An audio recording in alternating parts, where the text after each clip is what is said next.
আজ আমরা দুজন এসেছি ভালোবাসা শহর বসিরহাটে ভাইরাল দোকানে সেই টকঝাল মিষ্টি ফুচকা খেতে আর বসিরহাট ব্রিজের ওপর থেকে ইছামতি নদীর ভিউটা কেমন লাগে সেটা দেখার জন্য। কিন্তু আমাদের সঙ্গে এরকমটা হবে আমরা কখনোই বুঝতে পারিনি। হ্যালো এভরিওয়ান, আশা করি তোমরা সবাই ভালো আছো, আমরাও কিন্তু ভালো আছি। আর এখন আমরা দুজন রেডি হয়ে বার হচ্ছি বসিরহাটের জন্য। আর হ্যাঁ, আমাদের ভিডিও যারা প্রথম দেখছো তাদেরকে বলি, আমি তুহিন আর আমার সঙ্গে লিসা। আমরা আমাদের প্রতিদিনের চলার কিছু মুহূর্ত তোমাদের সঙ্গে শেয়ার করি। আর এই ভিডিও তোমাদের কেমন লাগে সেটা কিন্তু অবশ্যই কমেন্টস করে জানিও। এছাড়াও বসিরহাট থেকে যারা ভিডিওটা দেখছো, যদি ভিডিওটা তোমাদের ভালো লাগে বন্ধুদের সঙ্গে শেয়ার করে দিও। বাড়ি থেকে প্রায় 25 কিলোমিটার গাড়ি চালানোর পর আমরা পৌঁছে গেলাম প্রাণের শহর বসিরহাটে। আর এখানে এসে আমরা একটু দাঁড়িয়ে পড়লাম জল খাওয়ার জন্য। আর জল খাওয়ার পর এখানে দাঁড়িয়ে কয়েকটা ছবি তুললাম। এরপর বেরিয়ে পড়লাম বসিরহাট ব্রিজে আসার জন্য, কারণ ফুচকা খেতে যাবো আমরা সন্ধ্যার পরে। কিন্তু এখন তো বিকাল, তাই আমরা চলে এলাম ব্রিজের উপর, যেখান থেকে ইছামতি নদীটা কিন্তু খুব সুন্দর লাগে। আর এখানে এসে লিসা বলছে আজকে হাওয়াটা একটু কম আছে, যার জন্য একটু গরম লাগছে। যাই হোক, পুষ্পাকে রাস্তার পাশেই রেখেছি। আর এখন আমরা ব্রিজের উপর থেকে ইছামতি নদীর যে প্রাকৃতিক সৌন্দর্য সেটাই উপভোগ করব। আর এখন আমি জলের পাইপের উপরে উঠে নিচের দিকে দেখলাম, দেখে তো আমার পুরো ভয় লেগে গেল। লিসা কিভাবে এখান থেকে দেখছিল আমি তো বুঝতে পারছিলাম না। যাই হোক, মেঘলা দিনে আজকে যে বৃষ্টি হয়নি আর তার জন্য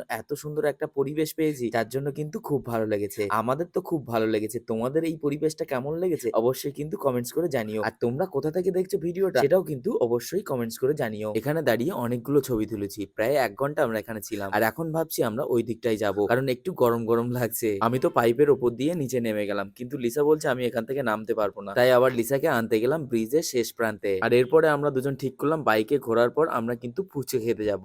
কিন্তু তার আগে ব্রিজের ভিউটা তোমরা একবার দেখো। এই ব্রিজের ভিউটা কিন্তু খুব সুন্দর লাগছে। আর এখন যেহেতু সূর্য অস্ত যাচ্ছে, যার জন্য আকাশের কালারটা কিন্তু সেই লাগছে।